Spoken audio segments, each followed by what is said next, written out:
Então, com a palavra, o Ministério Público Federal.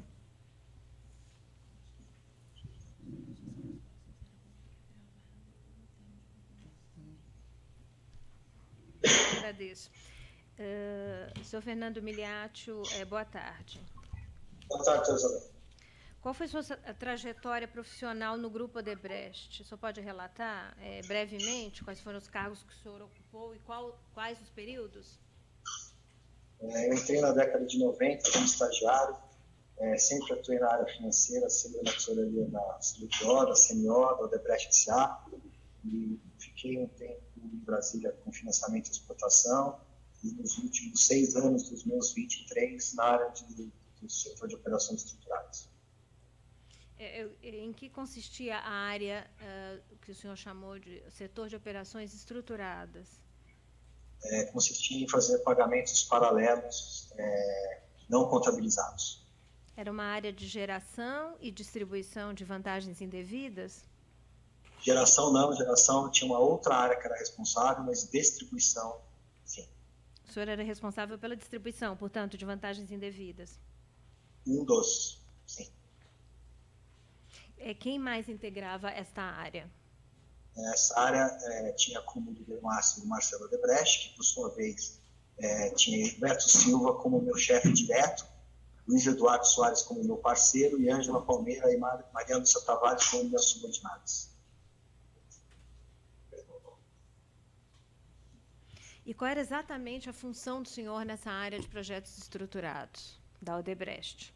A minha função específica, entre várias, mas as principais eram coordenar o recebimento dos recursos da área de geração, posteriormente repassar esses recursos para uma terceira camada, para assim essa terceira camada fazer os pagamentos indevidos. O senhor citou os demais integrantes dessa área, o senhor podia brevemente dizer a função de cada um deles? O Gilberto era o coordenador da área, como um todo. O Luiz Eduardo era responsável pelos contratos, por desenhar as operações financeiras dos países, de como seria a melhor forma de que o beneficiário final recebesse os recursos. Eu, basicamente, atuava como tesoureiro, né, organizando as contas das offshores que o Odebrecht mantinha clandestinamente, e a Maria Lúcia Tavares era responsável por coordenar os pagamentos no Brasil e a Ângela Palmeira por coordenar os pagamentos no exterior. E como eram feitos esses pagamentos no exterior? Bom, existia uma hierarquia dentro do setor que Marcelo Odebrecht só autorizava os líderes empresariais que autorizavam os pedidos à nossa área. Os líderes empresariais, uma vez, passavam essa informação para o Biraci Santos, que não era da nossa área, para que fosse feito um cheque contábil, para saber se aquela obra ou aquele contrato a ser beneficiado ou aquela escritura de lei a ser beneficiado teria condição contábil de fazer aquele pagamento indevido. Aí para frente, com a devida aprovação do LE, era passado para Lúcia os pagamentos em reais e para Ângela os pagamentos em dólar. Os pagamentos em reais eu tratava diretamente com Lúcia. Os pagamentos em dólares, ela, por ser hierarquicamente subordinada a mim, ela me passava, mas eu não tomava muito conhecimento. Mas ela tinha todo o contato direto com os LEs ou com os seus financeiros, devidamente aprovado, claro, né, para poder fazer a solicitação. De posse da informação do valor da conta e qual banco que seria feito o pagamento em dólar, que é mais especificamente respondendo a sua pergunta, ela passava isso para o Dr. Olívio Rodrigues, que era a pessoa da camada C, intermediária, que fazia os pagamentos finais para os beneficiários finais. E com relação aos pagamentos no Brasil? Pagamentos no Brasil, da mesma forma, só que aí, semanalmente, Lúcia me passava uma planilha de uma programação semanal, onde nós víamos qual era o valor total, e eu sentava com ela e distribuía por cidade e por prestador de serviço e por doleiro para saber onde, quando e como nós faríamos a logística da entrega. Basicamente, a gente separava as cidades, os valores das cidades, que basicamente eram São Paulo e Rio, e depois a gente passava isso para um doleiro, e o doleiro entregava para o Álvaro Norris fazer um pagamento final. O Lívio depositava os dólares no doleiro, o doleiro dava os dólares para o Álvaro Norris, e o Álvaro Norris, como entregador, o prestador de serviço, fazia as entregas em espécie para os beneficiários finais. E como é que se decidia se o pagamento ia ser feito no Brasil ou no exterior? Isso variava de várias maneiras. Ou já vinha uma determinação da necessidade de um ou de outro, e em algumas ocasiões, nós, do setor de operações, por questão de logística e fluxo de caixa, poderíamos ter naquela semana ou naquele mês disponibilidade em dólar ou em real. E aí, daí para frente, a gente provocava a pessoa, olha, você está pedindo em dólar, mas eu não posso, vou te fazer em real, ou vice-versa. E os beneficiários desses pagamentos, seja no Brasil, seja no exterior, eles eram identificados por codinomes? Na planilha, tanto na de Lúcia quanto na de Ângela, sim, eram identificados por codinomes. O objetivo principal era nós do setor não sabermos quem era o beneficiário final, então era criado um codinome, mas os líderes empresariais e seus times, ou seja, o diretor financeiro ou pessoa de confiança delegada por eles, obviamente sabiam quem era, para combinar até, né, como é que era o valor, o fluxo, eles sabiam. Mas nós da área, poucos sabíamos. Os pouquíssimos que eu sei, como a senhora bem sabe, eu já declinei e é fruto e motivo de outras investigações que não vêm ao caso. Pois não. E quem é que podia autorizar os pagamentos, solicitar, e quem poderia autorizar os pagamentos?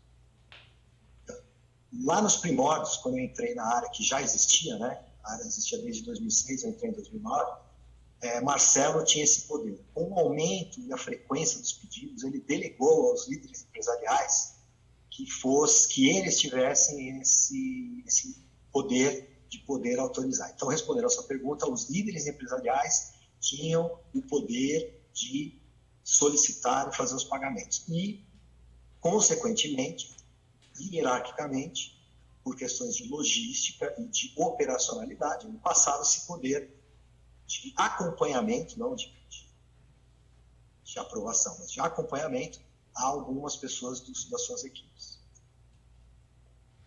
Qual era o cargo ocupado por Paul L. Altiti entre 2009 e 2016 na estrutura da Odebrecht?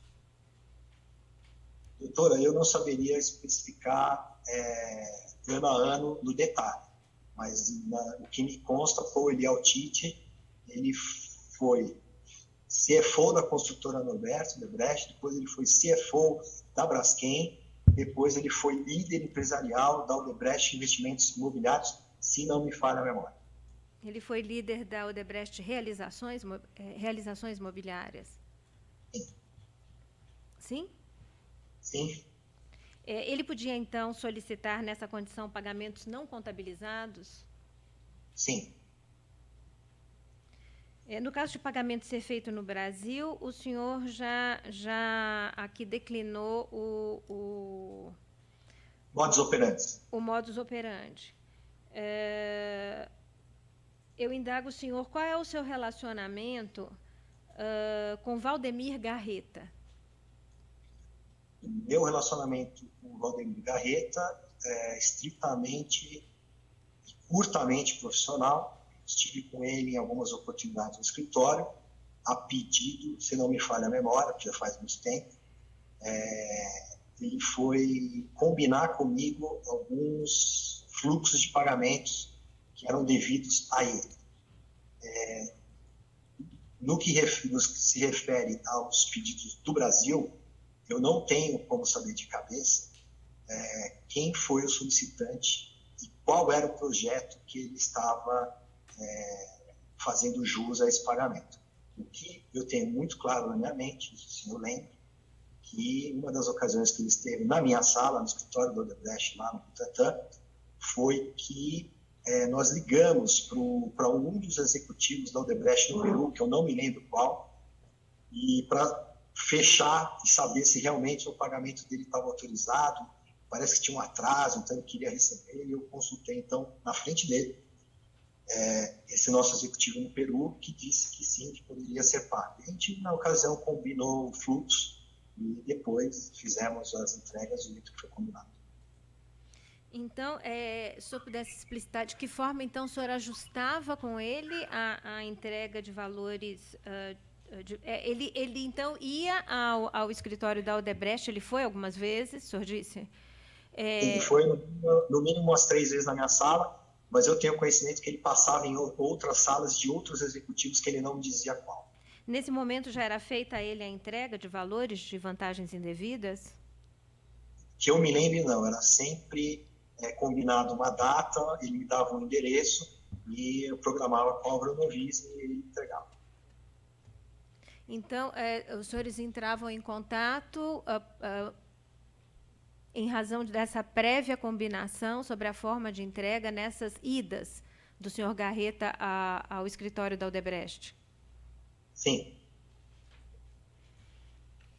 E depois era encarregada a pessoa da área para fazer a entrega? Uma vez de posse do endereço, do horário e do valor que nós havíamos combinado, em comum, eu passava para, se fosse em dólar, para a Ângela, se fosse em reais, para a Lúcia. Daí para frente elas contactavam o Álvaro. Se fosse em dólar, a Ângela pedia para o Olívio fazer o depósito em dólar. Se fosse em reais, a Lúcia pedia para o Álvaro Novis fazer a entrega.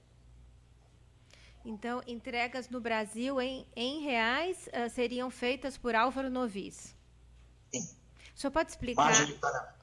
Então, Álvaro Novis, qual era exatamente a função dele nessa estrutura? Quando eu digo Álvaro Novis, por favor, não era ele a pessoa dele, a equipe dele. Ele tinha uma equipe enorme de pessoas armadas, treinadas, em segurança e tal, para ficar andando com tal montante pelas ruas. Então, qual era exatamente a função do Álvaro Novis? Era fazer... atuar nesta entrega através da equipe dele? Era o nosso prestador de serviço para entregas em espécie de reais no Brasil. Certo. Se fosse no exterior, ao invés da equipe de Álvaro Novis, o senhor disse que seria mobilizado? A Ângela passava as informações de conta, banco e valor para o Olívio Rodrigues, através das offshores dele.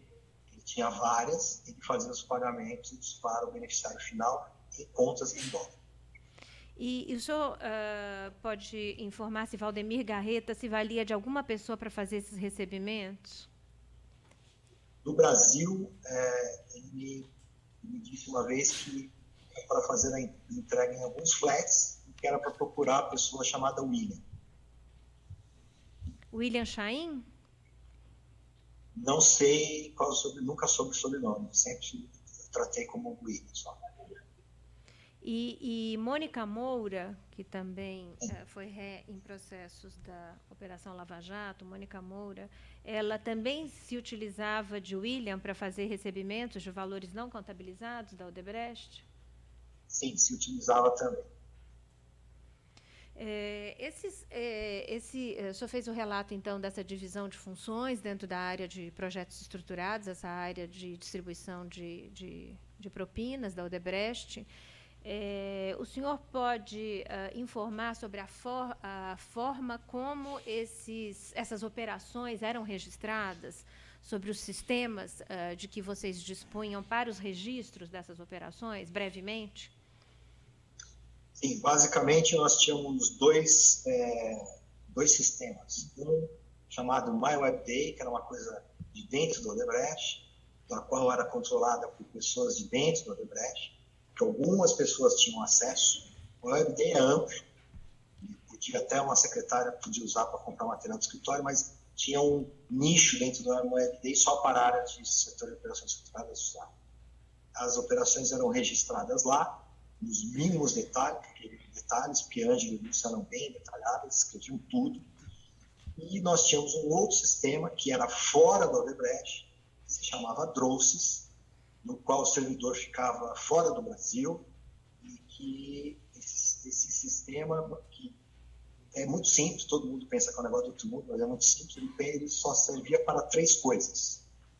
Para comunicação via chat, então as pessoas que faziam parte do setor e pessoas externas, como, por exemplo, prestadores de serviços, promovidos, doleiros, banqueiros, a gente tinha esse chat de conversa dentro do Drops. Isso é uma coisa. Segunda coisa, servia para enviar e receber e-mails. E a terceira coisa, para armazenar arquivos uma certa nuvem, porque o servidor ficava fora do Brasil. Então, o Drops servia para essas 2 coisas. Em paralelo, eu tinha, que não era oficial, eu tinha o meu controle do Excel dos dinheiros que eu recebia da área de geração, dos dinheiros que eu mandava ou para a Ângela ou para os doleiros. Então, isso também está em posse de vocês, tem um arquivo todo aí dessa minha terceira via, vamos dizer assim. Mas respondendo a sua pergunta, então havia 2 sistemas de contabilização, tanto o Drops quanto o MyWebDay. E o senhor participava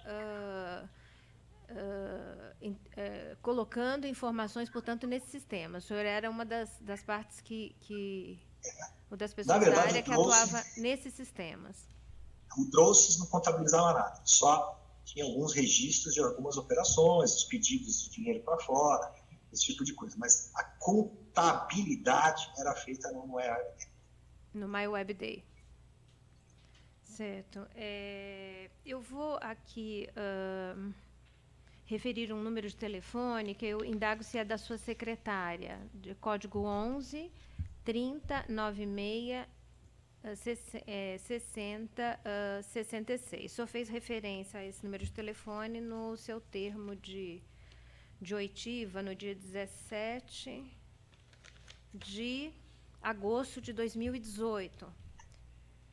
Sim, correto. Esse número de telefone era o meu tronco principal, meu ramal da Odebrecht na minha sala, que, por sua vez, a minha secretária tinha acesso antes que eu. E um outro número de telefone, eu indago se o senhor usava esse número, 11 981 40 95 95. E esse era o meu celular que eu usava na época. O senhor usava na época.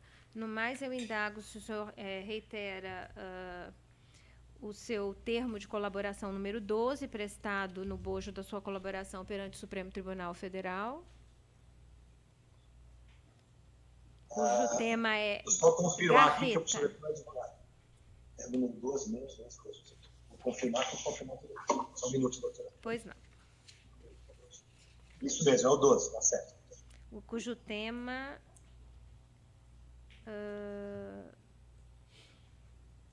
eram essas referências a Valdemir Garreta. E indago também se o senhor também confirma, ratifica inteiramente o termo de depoimento que o senhor prestou perante o Ministério Público Federal no dia 17 de agosto de 2018. Qual a data? 17 de agosto de 2018. Está juntado nos autos para controle dos demais no evento 3, anexo 225. O senhor confirma? Perfeito, confirmo. Acabei de ler aqui. Pois não. Então, sem mais indagações, Excelência. Obrigado. Senhor Fernando, o senhor mencionou, a certa altura do depoimento, líderes empresariais. O senhor pode descrever quem seriam esses líderes empresariais? O senhor mencionou apenas um deles, né? Sim. Sim, Excelência. Líderes empresariais são pessoas... Assim, a Odebrecht S.A. é uma holding na qual ela tem várias empresas operacionais. Então, nós temos Braskem, vou falar as que eu lembro, tá, doutor, na época, tá? Braskem, Odebrecht Realizações Imobiliárias, Foz do Brasil, que cuida de saneamento, Infraestrutura Brasil, que era o Benedito Júnior, Montagem Industrial, que era o Márcio Faria, o Tite era o LI de Realizações Imobiliárias, Fernando Reis era de Foz do Brasil, o Carlos Fadigas era da Braskem, e tinha o Luiz Mameri, que era LE de América Latina e Angola. Então, o que eu me lembro são os principais desses LEs. Que são LEs? Líderes empresariais designados por Marcelo como se fora presidente de cada uma dessas empresas operacionais. É isso que são os líderes. E desses líderes que chegaram a conversar com o senhor para solicitar pagamentos? Então, doutor, como eu havia explicado anteriormente, o líder empresarial fazia a requisição diretamente ao Biraci Santos, que era a pessoa responsável por fazer esse filtro, né, contato, se tinha saldo ou não. Mas, eventualmente, eu conversava com alguns só por uma questão operacional. Ele passava na minha sala, meu pagamento vai sair, não vai? Agora, questão de aprovação oficial para colocar no sistema MyOnePay era feito diretamente com o Biraci Santos. O senhor também, a certa altura do depoimento, mencionou que teve contatos na sua sala, no Odebrecht, onde foram solicitados pagamentos, e aí foi indicado algum endereço. O senhor tem condições de dizer quem recebeu esses pagamentos no endereço, ou para quem ia ser feito esses pagamentos? O senhor diz especificamente nesse caso que eu narrei de Garreta? Sim. Ele me deu um cartão com o nome escrito William. E, se não me falha a memória, não era só num flat, eram em alguns flats diferentes. Então, ele sempre me dava o nome da pessoa, William, e o Álvaro Nogues, que era o prestador de serviço, a equipe dele ia lá e entregava para esta pessoa. Perfeito. Pela ordem, a assistente de acusação teria perguntas? A defesa, que arrolou também a testemunha, de José Adelmário. Defesa de Valdemir Garreta. E defesa de William.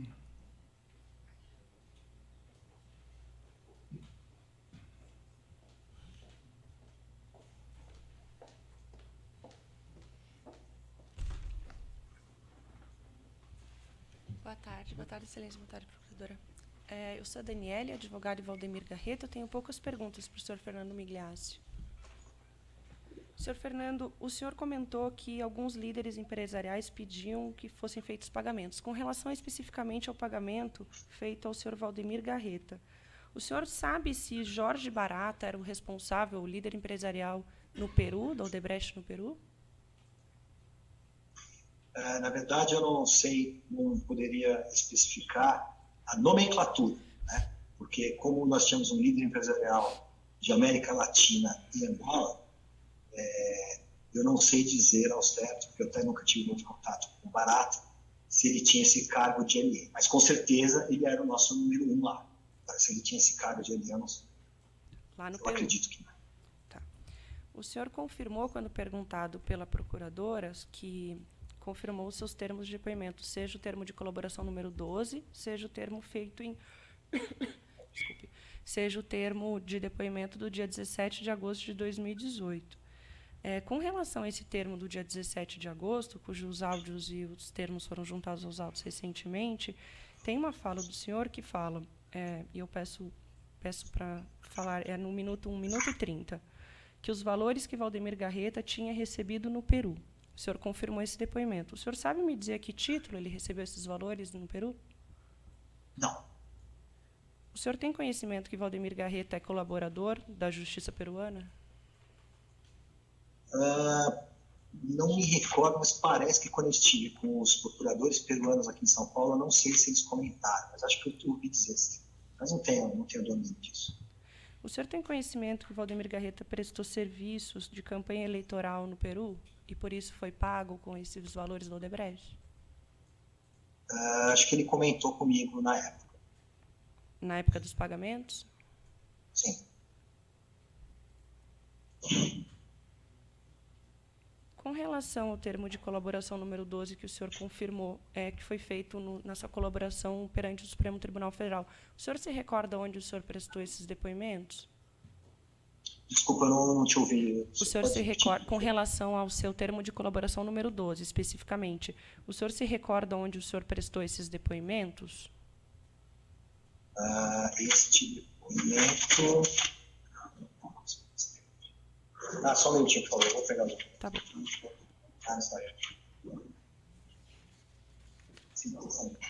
Não.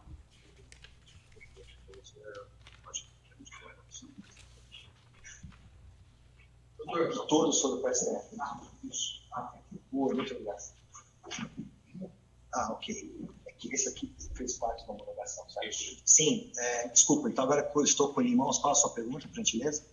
Sim, com relação ao termo de colaboração que foi feito perante o Supremo Tribunal Federal, especificamente com relação ao termo de depoimento número 12. É que tem um questionamento da defesa com relação à necessidade ou não de juntado de seus autos.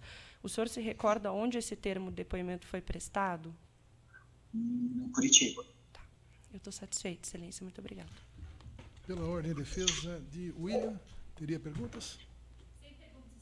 As demais defesas teriam perguntas?